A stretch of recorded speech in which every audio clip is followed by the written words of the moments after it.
정부가 서울 수도권의 코로나19 확진자 급증에 따라 새로운 거리두기 4단계를 시행하기로 했습니다. 4단계가 적용되면 교회는 예배 활동을 전면 비대면 예배로 전환해야 하며 모임이나 행사도 전면 금지됩니다. 천수연 기자입니다. 세상의 빛과 소금. 여러분, 이러한 진짜 역사적 순간에 여러분 예배 드리기를 선택한 여러분이 참 귀하고요. 하나님이 이 모든 예배를 받으시는 줄 믿습니다.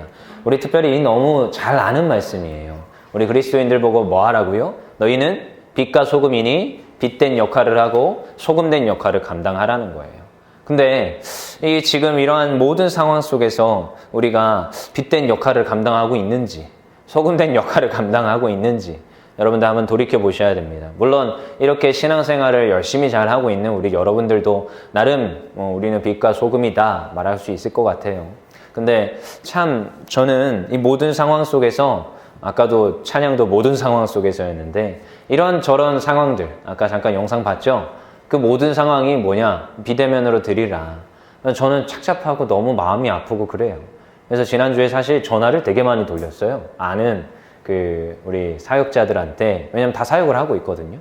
수원 장안구에 무슨 송무식 교회 다니는 전도사도 있는데 그 친구도 너무 마음이 답답해가지고 요새봐 좀 보자 해가지고 여기까지 또 왔어. 그래서 같이 또 밥 먹고 커피 먹으면서 노후랑 가서 커피 먹으면서 이것저것 대화를 했는데 너무 가슴이 아프다라는 거지.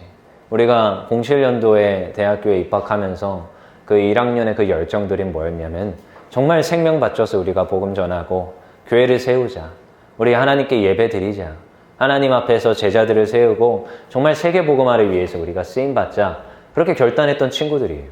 근데 요즘 너무 우리는 다 부교육자잖아. 담임 목사님이 어떤 방향성을 가지냐에 따라서 우리한테 결정권이 있는 거야. 그 친구 아동부 맡고 있어요. 근데 전면 비대면이야. 전면 비대면. 수요, 금요 예배 다 전면 비대면이야. 그냥 1인 미디어만 돼. 어느 정도인지 알겠죠? 그리고 제가 한 10명한테 전화해 봤는데 다 1인 미디어만 돼. 그렇게 지침이 하달이 됐어요. 당회에서 결정을 해서 목사님이 이렇게 해라. 그러면은 모든 1인 미디어만 예배를 드리는 거죠. 근데 우리는 이렇게 20명 인원 제한을 해서, 물론 뉴스에도 떴어요. 20명 인원 제한으로 해서 필수 인력으로 예배 드려라. 뭐 그런 것도 있었지만, 근데 그럼에도 불구하고 그렇게 예배 드리는 그런 모습들, 우리 부교육자는 결정이 없으니까, 결정권이 없으니까 따라야 되잖아. 너무 마음이 아프다라는 거야. 하나님 예배 드리는 건데, 하나님 앞에 내가 예배 올려드려야 되는데 우리 친구들한테 정말 생명 다 바쳐서 우리 예배 드리자 말하고 싶은데 그러지 못한다라는 거지. 그래서 내가 그 친구한테 그랬어요. 야, 개척해 그냥. 개척해 그냥. 그러면서 우리 교회 와서 사실은 부럽다고 하고 갔어요. 야, 그래도 소신 있게 예배 드리는 교회들이 여전히 있구나 하면서 이제 갔는데, 여러분 이 모든 세상의 상황 속에서 왜 그럴까? 그래서 제가 다 조사를 해봤어요. 남을 비아냥거리고 비판하자는 게 아니에요. 근데 우리가 너무 중요한 게 뭡니까? 예배잖아요. 근데요, 예배가 금지가 당했어요. 여러분, 뭐 1단계, 1그룹, 2그룹, 3그룹이 있어요. 뭐 유흥업소, 뭐 이런 저런 게 다 있어. 근데 종교시설은 기타 그룹으로 선정이 됐는데 1그룹에 준하여서 완전히 전면 비대면이야. 자, 솔직히 얘기해 봅시다. 그런 모든 상황 속에서 우리는 전면 비대면을 하래. 다른 식당들은 단위 면적당 인원이 들어간다며. 그래서 방역을 철저히 하라며. 어디 사업장 보니까 앞에만 이렇게 가림막 있다고 옆에도 가림막 하라고 지시가 내려갔대. 우리도 그렇게 할 수 있거든. 마스크 잘 쓸 수 있거든. 거리두기 할 수 있거든. 근데 왜 교회는 아니야? 여러분 눈 크게 뜨고 봐야 돼요. 이런 모든 상황이 왜 이렇게 되고 있는지. 여러분, 지혜 있는 사람들은 문제가 발생했을 때 그 원인을 다른 사람을 탓합니다. 아니, 지혜 있는 사람들은 그 문제가 발생하면 자기 스스로한테서 해답을 찾아. 자기의 문제점을 찾아. 근데 우둔한 사람들은 문제가 발생되면 다른 사람한테 그리고 바깥에서 문제를 찾아. 근데 우리가 한번 돌아보자고요. 우리는 바깥에서 문제를 찾으면 안 돼요. 내부적으로 정말로 내가 이 말씀에 근거하여서 어떠한 모습 속에서 우리가 문제였던 건지 이걸 돌아보자는 거예요. 여러분, 이 모든 시대 상황 속에서 우리는 빛과 소금의 역할을 감당해야 되는데, 특별히 소금의 역할을 감당해야 돼. 여러분, 음식들에 뭐가 다 들어가요? 소금이 들어갑니다. 여러분, 싱거운 음식 좋아해요? 짜는 거 좋아해요? 좀 짭짤하게 간이 된 거 좋아해요? 안 좋아해요? 절레절레? 아니, 너는 짭짤하게 간이 된 걸 좋아하고 있을걸. 잘 생각해봐. 깡도사님도 좀 이렇게 짭짤하게 간이 돼 있고 달고 새콤하고 이런 거 좋아해요. 그래서 그 애기 입맛이라고 소세지 이런 거 좋아하고 계란밥 좋아하고 막 그러거든요. 그 계란밥이 뭐예요? 간장에다 이렇게 비벼가지고 막 이렇게 고소하게 참기름 좀 넣고 들기름 좀 넣고 비벼가지고 먹으면 그 고소함과 그 조금 짠듯하면서 그 단백질의 그 풍미들을 느낄 수 있는 그 계란밥. 이게 그 초딩 입맛인데. 근데 제가 결혼하고 나서 이제 장인 장모님과 사는데 암 환자가 있어요, 우리 집에. 그러다 보니까 식단이 어떻게 바뀌었느냐? 완전 싱거워. 완전 풀떼기야. 그리고 계란보다, 육류보다 완전 생선이야. 다 내가 그 좋아하는 그런 입맛이 아니라 싱겁고 막 그런 맛으로 이제 통일이 됐는데, 아무튼 그렇게 또 먹고는 있어요. 근데 아무튼 그 소금이라는 것이 맛을 내게 하고 굉장히 사람으로 하여금 유익하게 하고, 그리고 굉장히 많은 곳에 소금들이 들어갑니다. 그러니까 소금의 역할을 감당해야 돼.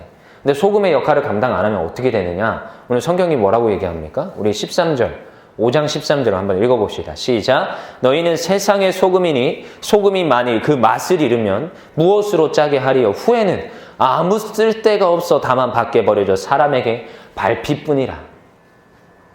그럼 어떻게 된다고요? 맛을 잃으면 소금이 어떻게 된다고요? 사람들에게 밟힌대요. 여러분, 왜 교회가 밟히고 있는지 알아요? 밟힌다는 표현을 해서 좀 죄송하지만 내가 느끼고 내가 정말로 하나님 앞에서 송구스럽고 하나님 앞에서 낯을 못 들 정도로 부끄러운 게 뭐냐? 예배를 패하는 이 모든 교회. 담임 목사님들이 전화를 하고 문자를 보내서 교회 나오지 말라고 하는 이 시대. 여러분, 세상 사람들은 우리 보고 있어요. 보고 있다고요. 그래? 예배 드리지 마. 문 닫아. 정말로 저 교회는 인격적이구나. 야, 저 교회는 정말로 이 방역 수칙을 잘 지켜서 정말로 협조를 잘 해주는구나. 그렇게 생각할 것 같죠? 정말로 저 교회는 참 사람 됨됨이가 돼 있고 무례하지 않구나. 예배를 패하고. 그렇게 생각할 것 같죠? 아니요. 여러분, 세상은요, 그리스도인들에게 나름대로의 기대가 있어요. 기독교인들에게, 교회들에게 기대가 있어요. 교회가 뭐 하기 바라는지 알아요? 사람들을 구제하고 복음을 전하고 어떠한 핍박이 와도 환난이 와도 그럼에도 불구하고 하나님 앞에 예배하고 기도하는 그 사람. 여러분, 수많은 어머님들이 그렇게 핍박을 당하고 남편한테 핍박을 당하고 교회 가지 마, 기도하지 마 그랬는데 나중에 그 어머니의 기도로 사업장이 일어서고 가정이 변하는 걸 보면서 그 아버지들이 뭐라고 하는지 알아요? 그래도 기도해라. 그래도 교회 가라. 여러분, 이런 게 주변에서 여전히 계속 일어나고 있어요. 여전히 핍박하면서 그들은 그리스도인들에게, 교인들에게, 교회들에게 무엇을 요구하느냐? 그래도 너희들은 이런 상황에서 예배하냐? 온라인으로라도 너희들이 그래도 소급으로라도 흩어져서 예배하냐? 여러분, 1년 반 지났잖아요. 1년 반 전에 목숨 걸고 예배하자 그랬었어요. 강도사님이. 너희들이 이 예배하는 것들이 하나님이 받으신다. 하나님 앞에 우리가 생명을 다하여서 예배 드리자. 어쩌면 여러분 진짜 역사의 현장에 있을지 몰라요. 오늘 교회가 글쎄요, 지금까지는 잘 왔어. 근데 이 지금 감도가 틀려. 내가 지난주에 전화해보니까. 오늘 교회가 어떻게 될지 몰라. 그럼에도 불구하고 여러분들은 예배 드리는 그곳에 와 있어요. 여러분, 이걸 리스크를 감수하는, 대가를 지불하는 거예요. 그럼에도 불구하고. 아까 명단 다 작성했죠? 이 명단이 어딘가로 넘어갈 수도 있어. 그럼에도 불구하고 우리가 예배 드리기를 결정을 하고 결단을 하고 하나님 앞에 드리는 거야. 그러잖아요? 세상은 보고 있어요. 이상하죠? 부산에 있는 모 고신 측 어떤 교회, 어떤 목사님. 이상하죠? 그 사람을 비난했었어. 근데 요즘은 어떤지 알아요? 야, 저 사람 진짜 참 목사다. 그러고 있어. 이해가 안 되죠? 물론 서울에 있는 모 교회 말고 저기 고신층 정말로 방역수칙 잘 지키면서 우리 정말 눈물로 예배합시다. 하나님 앞에 예배합시다. 그렇게 외쳤던 그 목사님을 바라보면서 사람들이 뭐라고 하는지 알아요? 야, 저 사람 진짜 그리스도인인가 보다. 이 상황에서도 하나님을 예배하네. 여러분, 그게 빛과 소금이라는 거예요. 정말 맛을 잃지 않고 여전히 맛을 내고 있는 존재. 누가 뭐라 그래도 그 본질적인 거. 남을 비난하지 말라고요. 비판하지 말라고요. 맛을 내는 거예요. 정말 그리스도인으로서 향기를 내고 맛을 내는 그 상태. 그게 소금이라는 거예요. 그게 빛이라는 거예요. 여러분, 태양은요, 여러분들이 아무리 손바닥으로 가려도 태양의 빛은 가릴 수가 없어요. 빛은요, 어둠이 있어요. 그럼 빛이 들어가요. 어둠은 떠나가게 돼 있어요. 그걸 아무리 이불로 덮고 먼 별 짓을 다 해도요, 빛은 나게 돼 있어요. 산 뒤에 가려진다고요? 아니요. 절대 가려지지 않게 돼 있어요. 정말로 여러분들이 빛과 소금이라는 거예요. 그래서요, 우리는요, 교회에서 예배하는 지체들입니다. 특별히 우리 세상이 우리를 바라봅니다. 여러분들에게 수식어가 따라가요. 여기는 송피로라는 친구가 있어요. 근데요, 송피로라는 친구를 바라보면서 뭐 어떻게 생각할지 모르겠지만 송피로, 교회 다니는 친구예요. 지은이, 교회 다니는 친구예요. 거기에 수식어를 더 달볼까요? 교회에서 나름대로 그래도 그냥 일반으로 그냥 다니는, 그냥 왔다가 가는 친구도 아니고 청소년부 임원이야. 그리고 악기팀에 들어와 있어. 그냥 죽으나 사나 그냥 여기 와서 악기는 쳐야 돼. 그쵸? 방송 예배는 해도 그래도 쳐야 돼. 자, 이제 프레임이 씌워집니다. 야, 쟤는 그래도 온라인 예배인데 그래도 쟤는 그래도 교회 갔다 오는 친구네. 야, 쟤는 교회 갔다 왔네. 그 병영군의 온상, 바이러스의 온상이 교회 갔다 온 친구네. 자, 계속 프레임이 씌워집니다. 야, 한 달, 아니 1년 반이 지났는데도 야, 저 친구는 그래도 계속 교회 가네. 믿음 잃지 않고 계속 프레임이 씌워집니다. 여러분, 여러분들이 한 명 한 명 가는 곳이 교회고 여러분들이 한 명 한 명들의 행동들이 교회된 모습이에요. 그래서요, 저는 특별히 권요셉이잖아. 이건 빼박이야. 숨길 수가 없어요. 알바를 들어가도 숨길 수 없고요. 어디 가서 누굴 만나도. 그래서 내가 그때 신문기사 아저씨가 나한테 굉장히 무리하게 굴 때 한번 버럭하려고 하다가 버럭을 못했어. 왜? 그 고지서에 권요셉이가 씌어 있어가지고. 교회인 거 뻔히 알잖아요. 교회 차를 끌고 가다가 내 앞에 새치기를 쏙 칼치기로 들어왔어. 열받아가지고 차를 옆으로 빼가지고 옆으로 붙었어. 누가 이렇게 한 거야? 창문을 열었어. 참았어.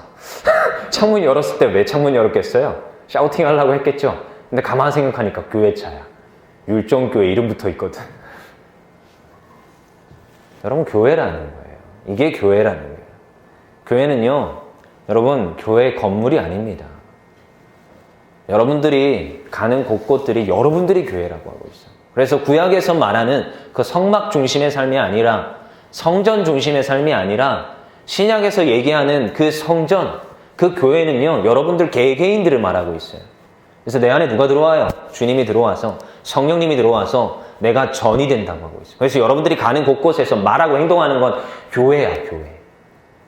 여러분들이 지금 이 모든 시국에서 지금 저기 태안 내려가서 지금 예배에 참석하고 있는 지금 가정, 정우하고 지연이.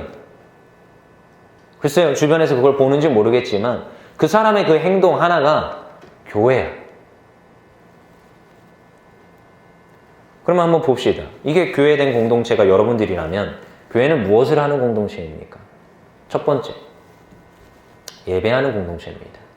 누가 그러더라고요.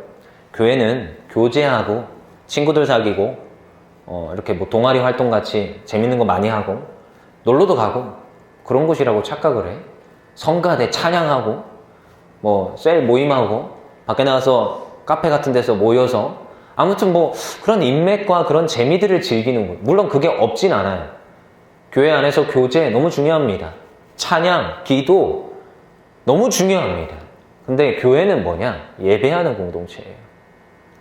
예배 공동체야. 그래서 저는 늘 항상 새 가족이 와도 동일하게 얘기해. 예배 와라. 지겹죠? 아까 영상에도 그러죠? 수련회 와라.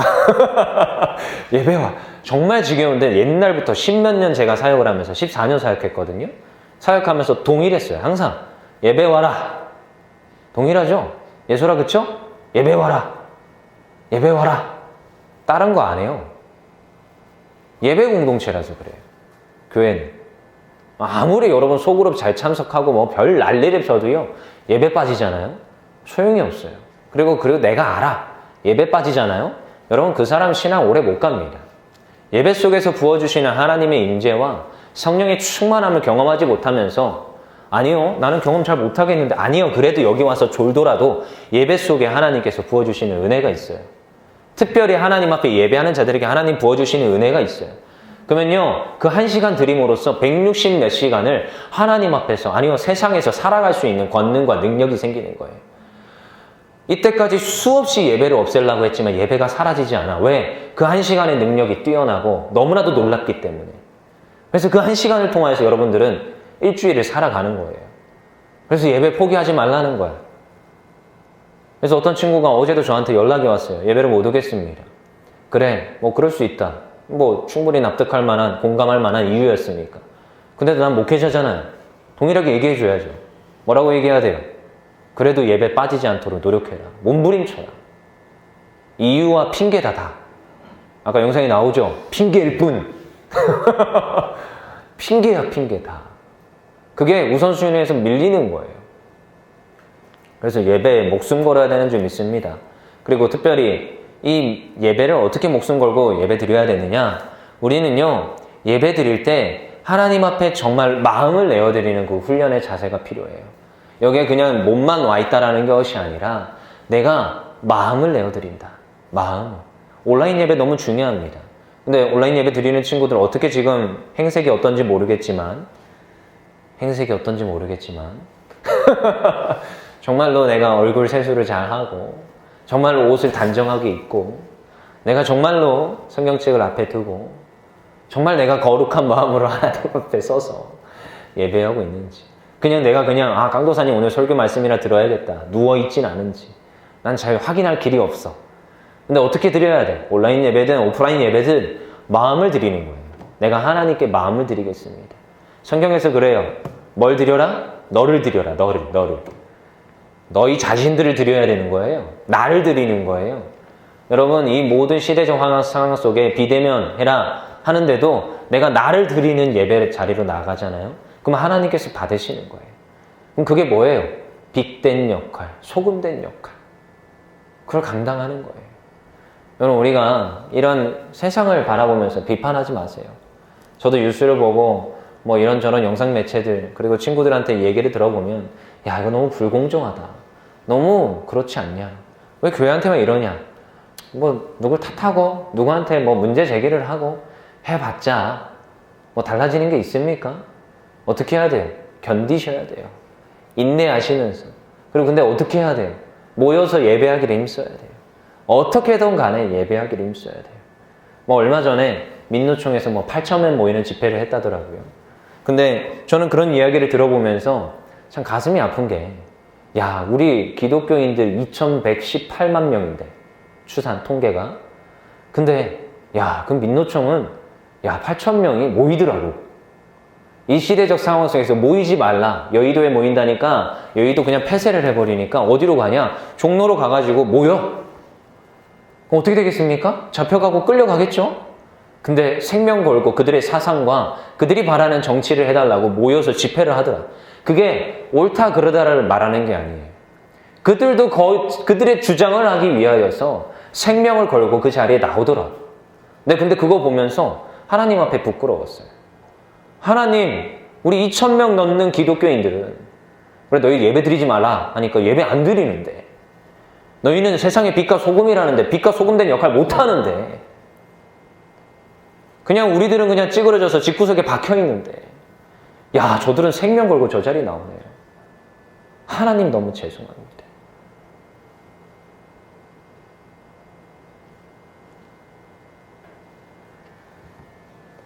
여러분 우리는 그들을 비판하는 자리에 쓰자는 게 아니에요. 어떻게 하자? 예배 드리는 자리에 쓰자. 여러분, 한 주 동안 말씀 있습니까? 기도합니까? 전 기도하면 눈물만 나와요, 요즘. 하나님 죄송합니다. 너희가 빛과 소금의 역할을 하랬는데 그러지 못해서 지금 이 결과 속에 세상에 짓밟히고 있습니다. 하나님의 교회가, 하나님 세우신 예배들이 폐하해지고 없어지고 쓰러져 가고 있습니다. 근데 이 상황 속에서 제가 할 게 없네요. 기도밖에 못합니다. 그래서 그래도 오늘 예배 드리겠습니다 하면서 하나님 앞에 나왔어요. 그럼 어떤 마음으로 하나님 앞에 예배 드리는 자리에 쓰고 있습니까? 나는 빛과 소금인가? 이 세상이 나를 바라볼 때 난 그리스도인인가? 난 정말 하나님 앞에 예배자로 바로 서고 있나? 그럼 나는 앞으로 무엇을 해야 될 것인가? 우리가 빛과 소금의 역할을 해냅시다. 예배 드립시다. 여러분, 진짜예요. 오늘 어떤 일이 일어날지 몰라요. 기도하세요. 기도하세요. 각실로 흩어져서 예배 드릴 거예요. 본당에 물론 20명만 들어갈 거야. 근데 그게 숨어서 예배 드리는 거 아니냐? 아니요. 그렇게라도 마음을 드리자는 거예요. 여러분, 그렇게라도 마음을 드리자는 거예요. 어디에서 무엇을 하든. 그리고 지금 온라인 예배 가운데 들어와 있는 8명, 정윤이도 들어왔네요, 막바지. 우리 친구들도 다 예배 드립시다. 어디에 있든 무엇을 하든. 이번에 수련회 가지 말라고 했어요, 분명히, 나라에서는. 난 갈 거야. 왜? 하나님과의 약속이니까. 최소 인원으로 갈 거예요. 저 아래는 8명까지 된다니까. 그리고 수양관에 들린 것도 아니고, 아는 목사님 교회로 갈 거예요. 그런데도 말들이 많더라고. 다른 거 아니라, 하나님, 내가 하나님 앞에서 약속하고, 하나님 이 친구들과 정말로 목숨 바쳐서 그 피 웅덩이 속에서도 복음의 꽃을 피웠던 그 선교사님들의 그 발걸음들을 쫓아가 보고 싶습니다. 하면서 준비한 수련회였어요, 사실.